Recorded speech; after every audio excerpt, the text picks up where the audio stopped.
Hello, I'm going to do a little bits of information for you, just so that we can utilize and just learn a few little bits and bobs here about just astrology because it's so amazing. So today is the 10th of February 2022, and it's Thursday.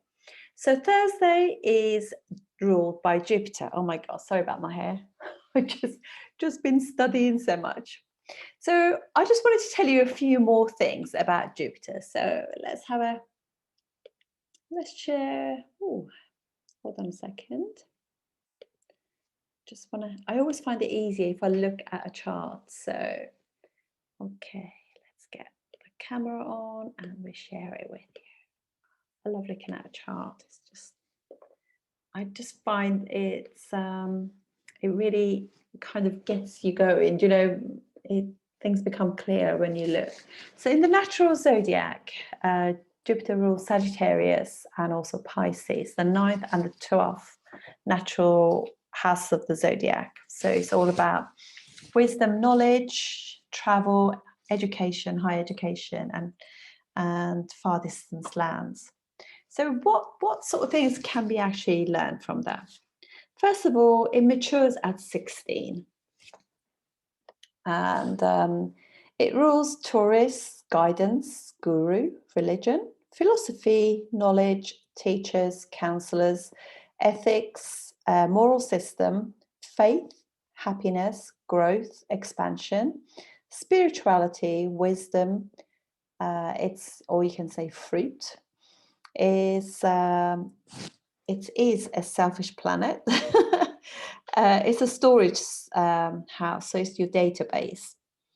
It's fortunate ability to listen to others, although having said that, it's probably one of the worst planets for that, really, because the gurus always think they know best. So it's got to be just remembering that, sometimes when planets are exalted or too strong, they can just think that they know best. So we have to always have this discernment and listen to other people.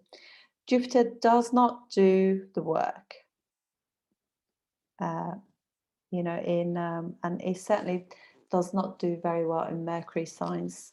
Jupiter in Mercury signs and Venus signs is pretty weak. And it's obviously, Jupiter is neutral towards Saturn, it's debilitated in Capricorn. So that kind of Jupiter person will be much more to do with earning money and money generally, finances and all of that, than it is about really spirituality and bigger picture. So it's obviously moralistic. It's the priest or the preacher, personal belief, humanity, optimism, nourishment, nourishing, discerning ability to judge people and things well. Teacher, this is if it's in good condition.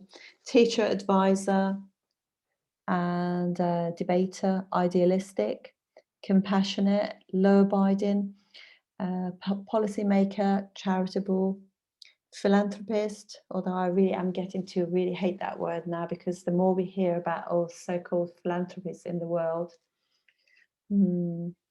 Traditional, not always gentle, psychology, lawyer, judge, senate, best case scenario for the situation, not necessarily kindest, balanced, optimist, and also likes to give money away.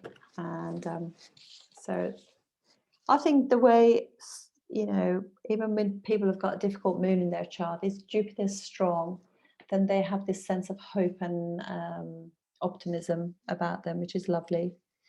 Jupiter in the ninth house is ideological. Jupiter gives its results in transit when he goes from retrograde to direct, particularly. Jupiter in the seventh house delays marriage as fussy, and they are more likely to want to deal with other people's families and have an opinion on them than on their own self. It's just so interesting, isn't it? Yeah. So they say actually women who've got partners with Jupiter in the seventh, they just say that he's always helping other people, But, we could do with his help. His son has not seen him for so long and all that kind of stuff.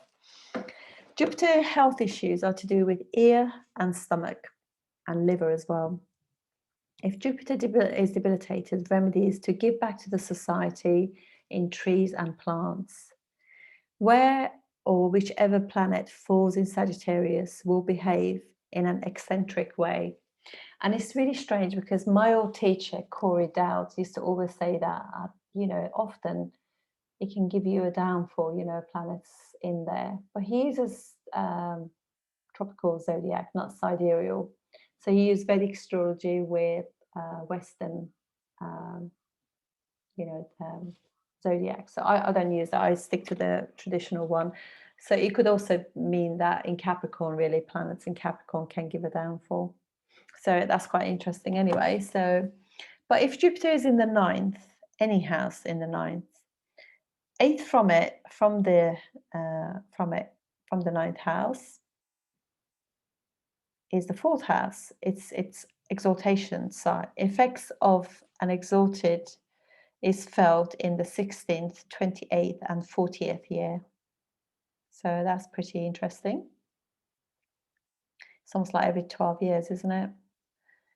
This has the same effect as the fourth year, i.e. activates the fourth house of original zodiac, Cancer. So I'm going to repeat that again because this just can be. So if Jupiter is in the ninth house, it doesn't matter about your ascendant, just if it is in the ninth house. Eighth from the ninth house is the fourth house. It's exaltation sign. Therefore, effects of the exaltation is felt in the 16th year, 28th year, and the 40th year. This has the same effect as the fourth year, i.e. activates the fourth house of original zodiac, Cancer. Okay. Jupiter is purpose of life, learning, helps your evolvement for the better, self-realizations, opportunities, growth, meaningful purpose. So this is why when you want to really add to the value of your Jupiter in your life, you really want to do meaningful things and really not have an expectation to get that back. So it's always good to work in the society because Guru is actually exalted in the fourth house of community. And so giving to them and giving to mothers as well, because obviously Cancer is mothers. So right, that I hope that helps. So yeah, it's a funny old thing, isn't it, when you kind of look at that kind of stuff. And I know it's not a really good planet for Libra or for Taurus ascendants. However, in transits, I find that Jupiter is a lot more giving in transits to them than it is in their chart or in dashas. So that's always very interesting. And just wanted to also mention that Jupiter rules 3 nakshatras, Purnavasu.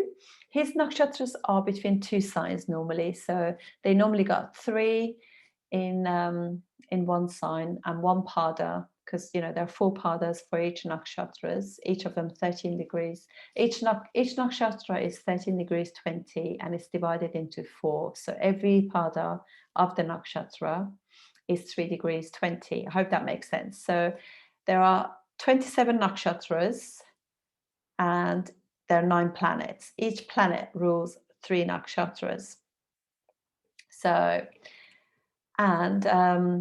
basically each nakshatra is 13 degrees 20 minutes of the sky space, and within that 13 degrees 20 there are 4 sections which are called padas, and each of those padas is 3 degrees 20.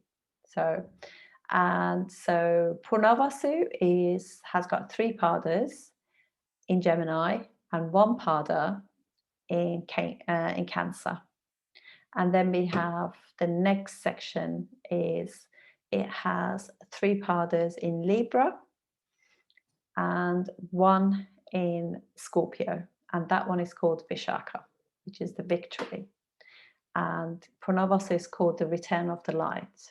And then we have Purva Bhadrapada, which is in Aquarius, 3 padas and 1 pada in Pisces. And that one is the most spiritual one. It can give you a little bit of problems as well. It's a little bit kind of unusual in a sense. But yeah, it gives you instant karma. So these people can't get away with anything really. So, but it's very, they're in a sense, they hold a lot of pain inside because they show one face to the world and another face in private. So yeah, they maintain that. So anyway, that's it for today, and I'll see you soon. Have a good Thursday. I'll see you tomorrow. Thank you. Bye bye.